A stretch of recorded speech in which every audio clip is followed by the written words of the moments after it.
Well, no American president, from George Washington to Joe Biden, has ever publicly demonstrated or claimed less of a relationship to religion than Donald Trump.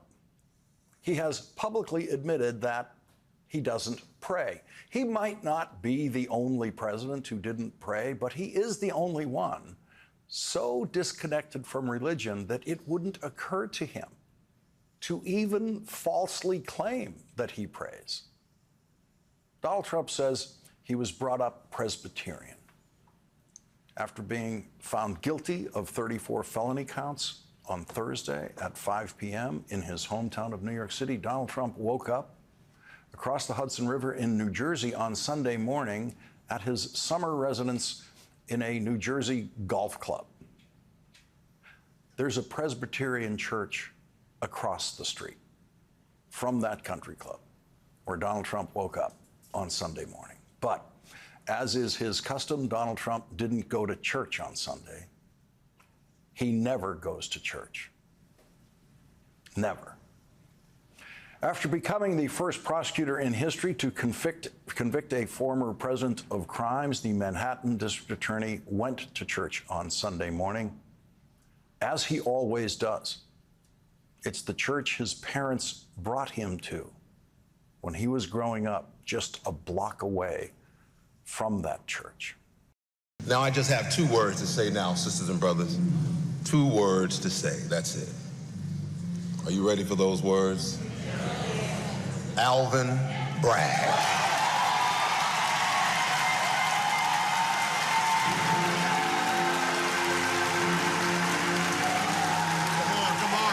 Come on, let's give it up for our brother.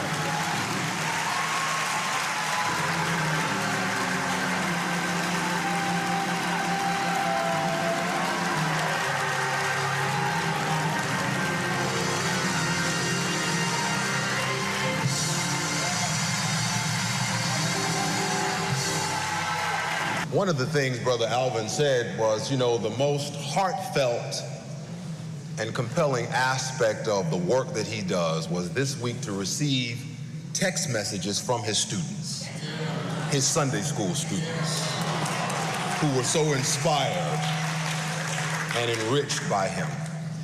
And it made me think of something that happened in May of 1954.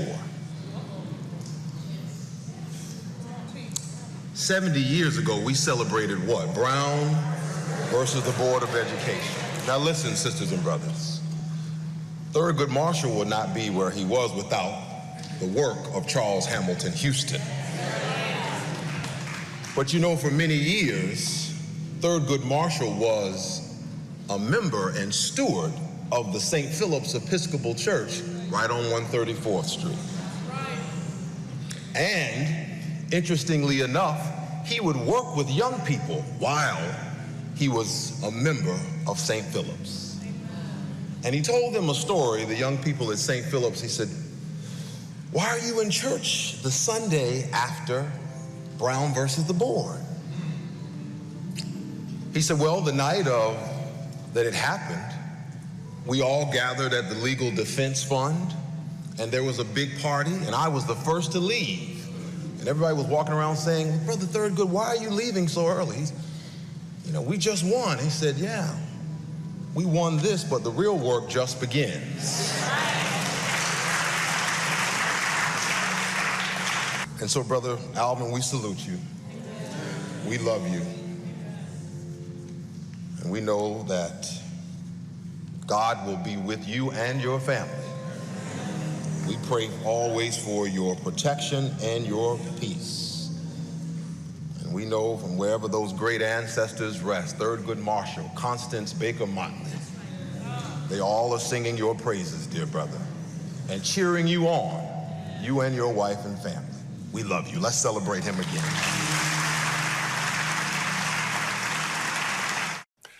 Thurgood Marshall, the first black Supreme Court justice, did his most important work as a lawyer when his office was within walking distance of that church in Harlem.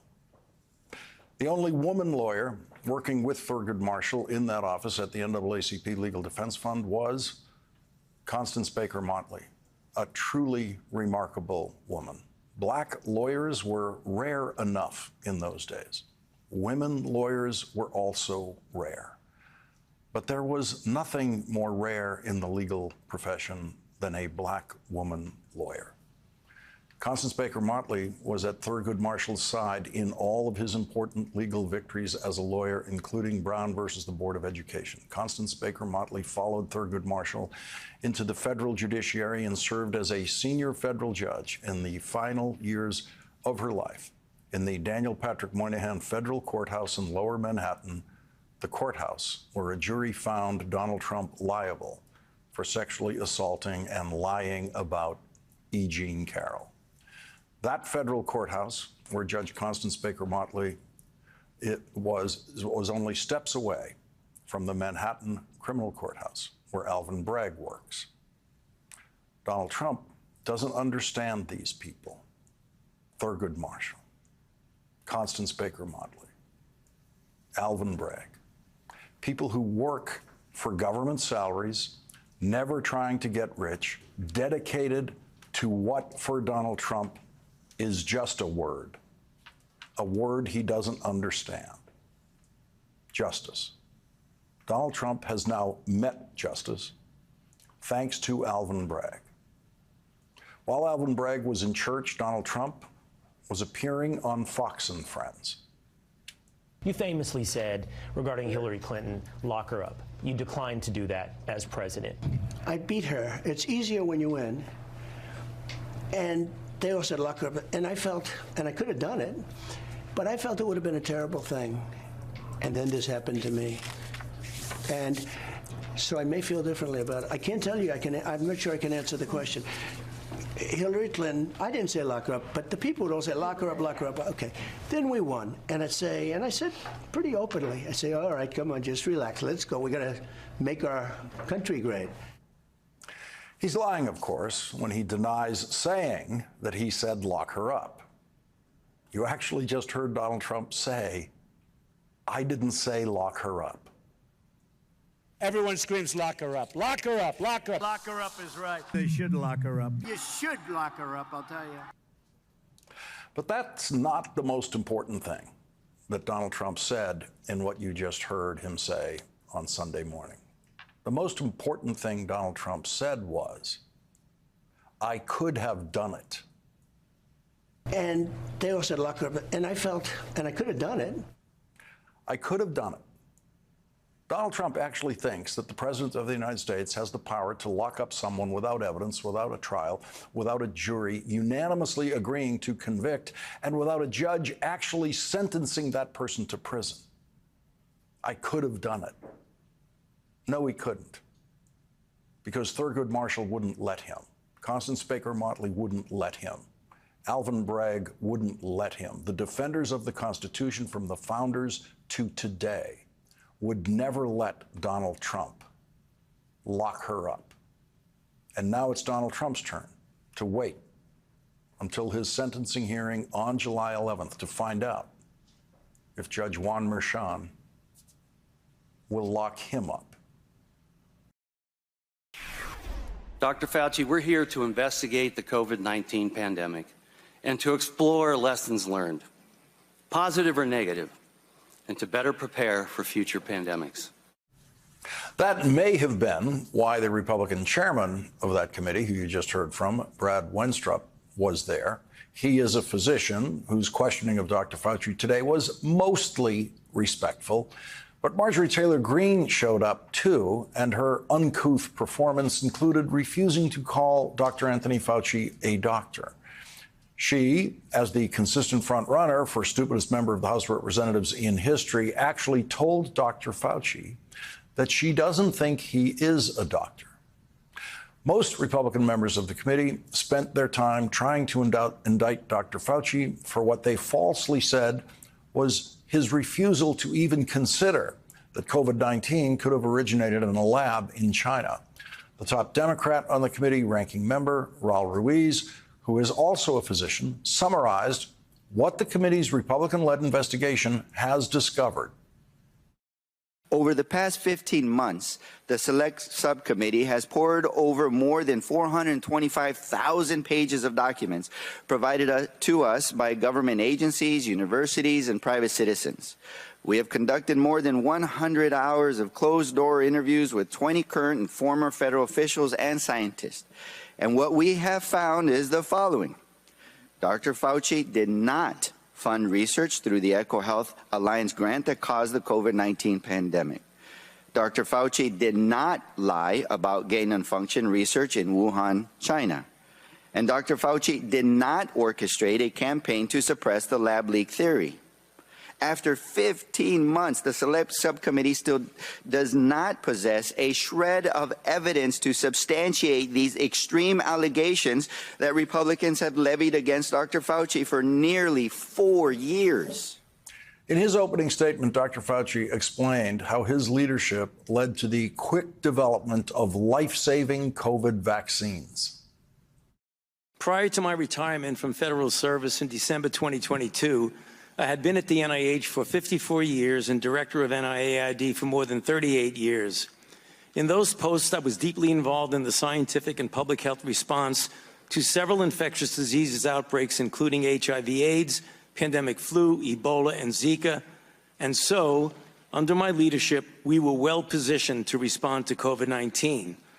For at least 2 decades prior to the COVID outbreak, we at NIAID had invested billions of dollars in research on mRNA technology and immunogen design, both of which led to the swift development of COVID vaccines. Less than 11 months after the identification of this new virus, safe and highly effective vaccines were widely available, an unprecedented accomplishment in the history of vaccinology that saved tens of millions of lives worldwide. Tens of millions of lives saved by the work of Dr. Anthony Fauci. Dr. Fauci read one of his own emails urging, at the very beginning of the pandemic, research on a possible lab leak of that virus. I now quote from an email that I sent to Professor Farrar on February 1, 2020, quote, Jeremy, I just got off the phone with Christian Anderson, and he related to me his concern about the furin site mutation in the spike protein of the virus.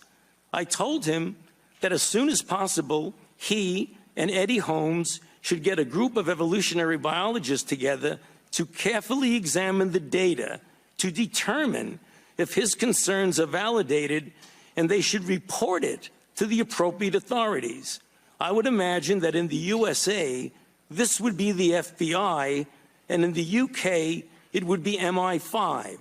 In the meantime, I will alert my U.S. government official colleagues of my conversation with you and Christian and determine what further investigation they recommend. Let us stay in touch. Best regards, Tony, unquote. It is inconceivable that anyone who reads this email could conclude that I was trying to cover up the possibility of a lab leak. I have always kept an open mind to the different possibilities. Would you have any reason to cover up any new scientific evidence relating to the origins of the COVID-19 virus? Absolutely not, and that's the reason why it was important to get people together to discuss this in a transparent way. Have you spent your whole life trying to determine the causes of infectious diseases and then to stop them to protect the American people?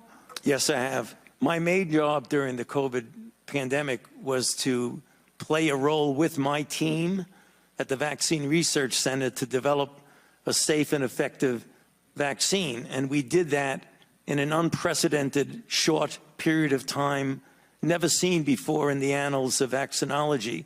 As we all know, that vaccine and those vaccines have resulted in saving of hundreds of thousands of lives in the United States and millions of lives throughout the world. He didn't have to be there. Dr. Fauci was not subpoenaed, but there he was, with his wife sitting patiently and attentively and supportively behind him. He was testifying voluntarily to a Republican-controlled committee. Dr. Fauci had already voluntarily testified in private to that same committee for 14 14 hours, and in those 14 hours, the Republicans could not find a single thing to back up the horrible lies that some of them have told about Dr. Anthony Fauci. When Republicans couldn't come close to making their accusations about Dr. Fauci stick today, because the kind of thing that works on Fox does not work when Anthony Fauci is there to answer questions, the Republicans shifted to complaining about cruelty of animal research. Well, the animal experiments that are conducted by and funded by NIH go through strict regulations of the proper use of animals in research. So I'm not, Congressman, with all due respect, I'm not trying to be confrontative. I'm not sure what you're talking about. No one knew what she was talking about. Congresswoman Debbie Dingell asked Dr. Fauci about the threats that he lives with every day. There have been everything from harassments by emails, texts, letters of myself, my wife, my 3 daughters. There have been credible death threats leading to the arrests of 2 individuals, and credible death threats mean someone who clearly was on their way to kill me.